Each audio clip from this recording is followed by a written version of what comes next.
요한계시록 14장 4절과 5절의 말씀입니다. 제가 읽습니다. 그들은 여자들과 더불어 몸을 더럽힌 일이 없는 정절을 지킨 사람들입니다. 그들은 어린 양이 가는 곳이면 어디든지 따라다니는 사람들입니다. 그들은 사람들 가운데서 하나님과 어린 양에게 드리는 첫 열매로서 구원을 받았습니다. 그들의 입에서는 거짓말을 찾을 수 없고 그들에게서는 흠잡을 데가 없습니다. 그들은 누구를 말합니까? 여기서 그들이라고 하는 것은 구원을 받은 14만 4천 명입니다. 구원을 받은 사람들을 말하고 있는데 이들의 삶은 이마에 짐승의 표를 받은 사람들과 전혀 다른 특성을 가지고 있습니다. 이들의 삶은 그리스도인의 삶, 다시 말하면 구원받은 그리스도인의 삶이다라고 말할 수 있는데, 여자와 더불어 몸을 더럽힌 일이 없는 정절을 지킨 사람들이다. 어린 양이 가는 곳이면 어디든지 따라다니는 사람들이다. 그들은 사람들 가운데서 하나님과 어린 양에게 드린 첫 열매이다. 그리고 그들의 입에서는 거짓말을 찾을 수 없고 그들에게서는 흠잡을 데가 없다라고 말하고 있는데, 그리스도인들은 이 세상에서 어떻게 살아야 할지 그리스도인의 삶의 특징을 말하는 것으로 이해해도 좋을 것 같습니다. 자, 그러면 그들 구원받은 그리스도인의 삶은 어떤 특징이 있습니까? 첫 번째로 여자들과 더불어 몸을 더럽힌 일이 없는 정절을 지킨 사람들이다 라고 말하고 있습니다. 여자와 더불어 몸을 더럽힌 일이 없는 정절을 지킨 사람들, 그들이 그리스도인이며 그들이 구원받은 자들입니다. 근데 여기서 먼저 생각해 봐야 될 문제가 있습니다. 당연히 질문으로 제시되어져야 할 문제입니다. 왜 성경은 여자와 더불어 몸을 더럽힌 일이 없는 사람들, 즉 남자만 언급하고 있는가 하는 사실입니다. 남자를 가까이 하지 않은 여자에 대한 언급을 하지 않고 있습니다. 14만 4천 명이 누구입니까? 구원받은 사람들입니다. 그리스도인입니다. 구원받은 사람에 대해서 다루고 있는데 남자만 언급하고 있다는 사실에 대해서 우리는 의문을 제시해야 하고 질문을 할 수 있어야 합니다.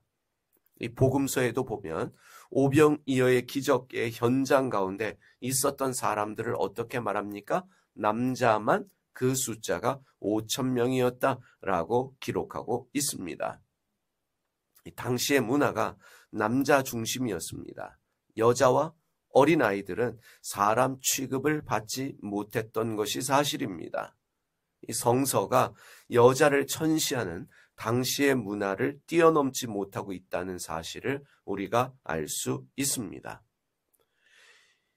여자와 더불어 몸을 더럽힌 일이 없는 정절을 지킨 사람은 남자만이 아니라 거룩한 삶을 사는 여자를 포함하고 있다는 것을 우리가 인식해야 합니다. 그런데 중요한 것은 정절을 지킨 남자 관계가 없는, 여자 관계가 없는 독신자를 말하고 있는 것이 아니라 지금 이 표현은 남자와 더불어 몸을 더럽힌 일이 없는 정절을 지킨 사람들이다 라고 하는 것은 거룩한 삶을 사는 사람들을 말하고 있습니다. 거룩한 삶이 무엇입니까? 세상의 방식을 따르지 않는 하나님의 뜻을 따라 사는 삶을 말하는 것입니다. 단순히 남자 관계가 없다, 여자 관계가 없다, 어떤 성적인 관계가 없는 사람이 거룩한 사람이 아니라 하나님의 뜻을 따라 사는 사람들, 세상 방식을 따르지 않고 하나님 방식의 삶을 따르는 사람들을 거룩한 삶을 사는 사람이다 라고 말할 수 있겠습니다. 데살로니가전서 4장 7절의 말씀 읽겠습니다. 하나님께서 우리를 불러주신 것은 더러움에 빠져 살게 하시려는 것이 아니라 거룩함에 이르게 하시려는 것입니다. 하나님이 우리를 부르셨습니다. 그 목적은 거룩한 삶입니다. 거룩한 삶은 무엇입니까? 하나님 방식의 삶입니다. 베드로전서 1장 13절에서 15절 말씀도 읽겠습니다. 그러므로 여러분은 마음을 단단히 먹고 정신을 차려서 예수 그리스도께서 나타나실 때에 여러분이 받을 은혜를 끝까지 바라고 있으십시오. 순종하는 자녀로서 여러분은 전에 모르고 쫓았던 욕망을 따라 살지 말고 여러분을 불러주신 그 거룩하신 분을 따라 모든 행신을 거룩하게 하십시오. 거룩하신 예수님을 따라서 그 삶을 본받아서 사는 삶이 거룩한 삶이다라는 것을 우리가 알 수 있습니다. 자, 두 번째로 그리스도인의 삶의 특징에 대하여 요한계시록은 어떻게 말합니까? 어린 양이 가는 곳이면 어디든지 따라다니는 사람들이다 라고 말하고 있습니다. 그리스도인은 예수 그리스도를 따라가면서 예수 그리스도를 본받는 사람들입니다. 마태복음 16장 24절 예수님의 말씀입니다. 그때 예수께서는 제자들에게 말씀하셨다. 누구든지 나를 따라오려거든 자기를 부인하고 제 십자가를 지고 나를 따라오노라. 나를 따라오노라. 어떻게? 자기를 부인하고 자기 십자가를 지고 나를 따라오노라. 예수님이 말씀하셨습니다. 예수님 뒤를 따라가는 삶, 자기 십자가를 지고 예수님 본을 받아서 예수님을 따라가는 사람들이 바로 그리스도인이요 구원받은 자라는 것을 알 수 있겠습니다. 에베소서 4장 13절에서 15절 말씀입니다. 그리하여 우리 모두가 하나님의 아들 믿는 것과 아는 일에 하나가 되어 온전한 사람이 되어서 그리스도의 충만하심의 경지에게까지 다다르게 됩니다. 우리는 이 이상 더 어린아이로 있어서는 안 됩니다. 우리는 인간의 속임수나 간교한 술수에 빠져서 온갖 교훈의 풍조에 흔들리거나 이리저리 밀려다니지 말아야 합니다. 우리는 사랑으로 진리를 말하고 살면서 모든 면에서 자라나서 머리가 되시는 그리스도에게까지 다다라야 합니다. 에베소서는 이렇게 말합니다. 예수님을 따라가되 예수님을 본받되 어디까지 다다라야 한다라고 말씀합니까? 우리의 머리가 되시는 그리스도까지. 예수님만큼 우리가 자라갈 수 있어야 합니다. 이것이 신앙의 삶이요, 이것이 그리스도인의 삶입니다. 세 번째로 요한계시록은 구원받은 그리스도인의 삶에 대하여 어떻게 말합니까? 구원을 받아 드려진 첫 열매다라고 말하고 있습니다. 자, 여기에 구원으로 쓰인 헬라어가 에고라스 데산이라는 단어입니다. 에고라스 데산이라는 단어는 돈을 지불하고 구입했다는 의미로 사용되어지는 단어입니다. 자, 그리스도인은요, 그냥 구원받은 것이 아니라 하나님께서 값을 치르고 사들인 사람들이다라는 뜻입니다. 구원을 받아들여졌다라고 하는 것은 돈으로 사서 값을 치르고 드려졌다는 뜻입니다. 고린도전서 6장 19절에서 20절 말씀 읽어보겠습니다. 여러분의 몸은 여러분 안에 계신 성령의 성전이라는 것을 알지 못합니까? 여러분은 성령을 하나님으로부터 받아서 모시고 있습니다. 여러분은 여러분 자신의 것이 아닙니다. 여러분은 하나님께서 값을 치르고 사들인 사람들입니다. 그러므로 여러분의 몸으로 하나님을 영화롭게 하십시오. 성경에 구원을 받았다라고 하는 의미는 나의 노력과 열심으로 구원을 받았다는 뜻이 절대로 아닙니다. 하나님이 값을 치르셨다는 것입니다. 하나님이 대가를 치르시고, 다시 말하면 하나님의 열심과 노력으로 구원을 받게 하셨다는 것입니다. 이것이 구원의 의미입니다. 그러면 첫 열매의 의미는 무엇입니까? 첫 열매라고 하는 것은요, 구별되었다라는 것을 의미합니다. 참으로 중요한 의미입니다. 첫 열매는 이스라엘 백성들이 농사를 지으면 가장 좋은 첫 열매를 구별해서 하나님께 드렸습니다. 그리스도인에 대하여 요한계시록은 어떻게 말합니까? 사람들 가운데 구별되어서 하나님께 드려진 가장 좋은 열매다. 그것을 그리스도인으로 말하고 있습니다. 다시 말하면 그리스도인은 선택된 자이고 구별된 자다라고 말하고 있는 것입니다. 그것이 구원받아 드려진 첫 열매라는 뜻입니다. 너무 중요하기 때문에 다시 한번 말씀드립니다. 구원을 받았다라고 하는 것은 하나님이 대가를 지불하셨다는 뜻이고, 첫 열매라고 하는 것은 하나님께서 구별하셨다는 것입니다. 선택하셨다는 것입니다. 구원받은 자는 하나님이 대가를 지불하셔서 선택하신 자이고 하나님이 구별하신 자입니다. 여기에 그리스도인의 신분이 있습니다. 에베소서 1장 4절에서 5절 말씀 읽겠습니다. 하나님은 세상 창조 전에 그리스도 안에서 우리를 택하시고 사랑해 주셔서 하나님 앞에서 거룩하고 흠이 없는 사람이 되게 하셨습니다. 하나님은 하나님의 기뻐하시는 뜻을 따라 예수 그리스도를 통하여 우리를 하나님의 자녀로 삼으시기로 예정하신 것입니다.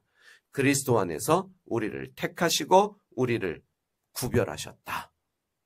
이것이 그리스도인의 신분이요, 그리스도인의 특징입니다.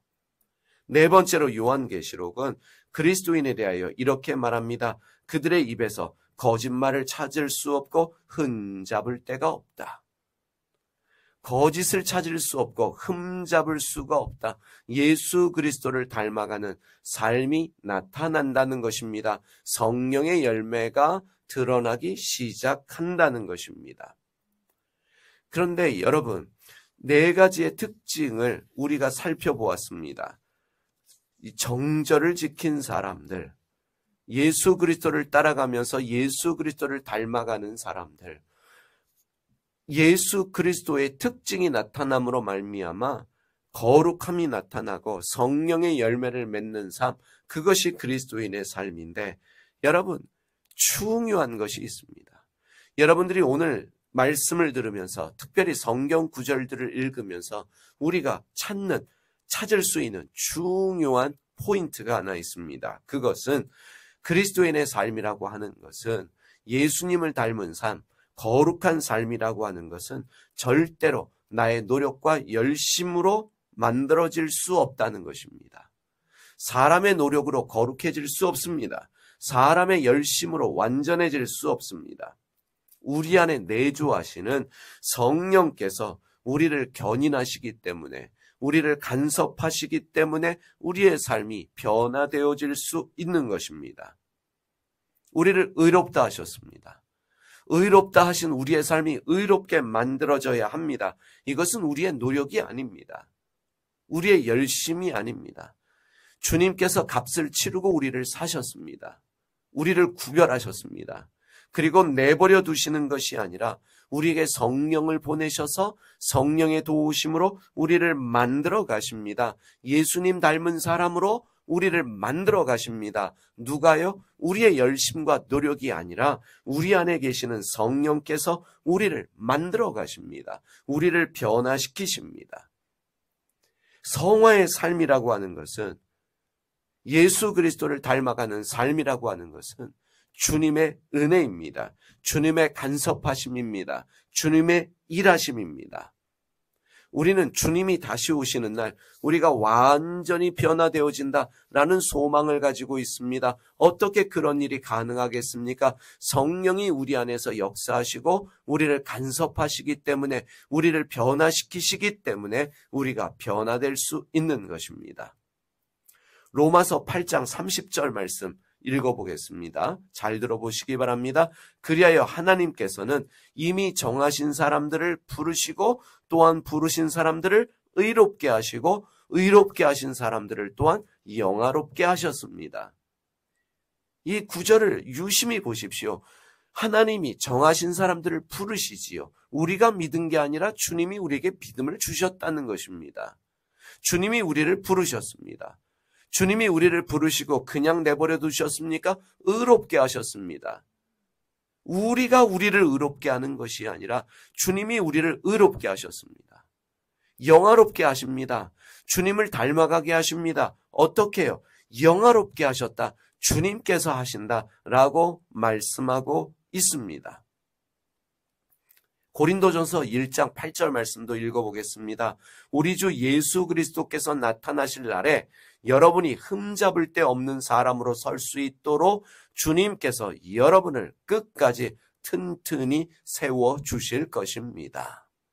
흠잡을 데 없는 사람으로 우리가 만드는 게 아니라, 우리의 노력과 열심으로 완성되는 것이 아니라 주님께서 우리를 그렇게 만들어 주신다라고 말하고 있습니다.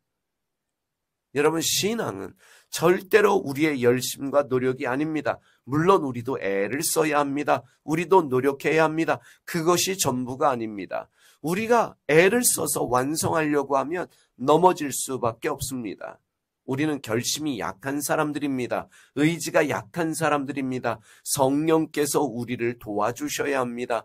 구원의 완성이라고 하는 것도 우리의 노력, 우리의 열심으로 가능한 것이 아닙니다. 하나님의 노력으로, 하나님의 열심으로 우리는 완성이 되어지는 것입니다. 하나님이 일하시기 때문에 우리가 구원을 받는 것입니다. 이것이 기독교 신앙의 위대함입니다. 다른 종교는 사람의 열심을, 사람의 노력을 강조합니다. 사람이 부족하면 구원받을 수 없다라고 이야기합니다. 그러나 기독교는 말합니다. 하나님의 열심, 하나님의 노력으로 우리가 구원을 받는 것입니다. 다시 말하면 하나님은 당신이 택하신 사람들을 끝까지 책임지십니다. 이것이 우리의 믿음입니다. 그래서 요한계시록을 읽을 때에도 우리가 두려움이 아니라 소망이 생겨야 합니다. 14만 4천 명은 우리 모두입니다. 우리 모두를 누가 책임지십니까? 하나님이 책임지십니다. 뭔가 우리의 열심이 부족해도, 뭔가 우리의 거룩함이 부족해도 우리의 부족함을 채우시고 우리의 연약함을 채우시는 분은 우리 하나님이십니다.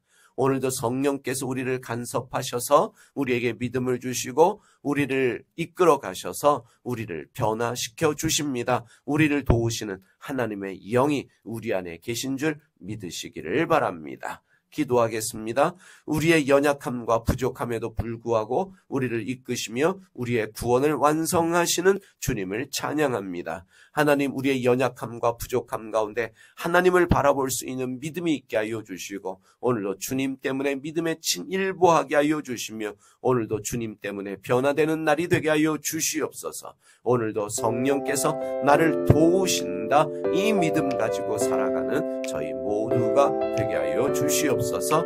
예수님의 이름으로 기도드립니다.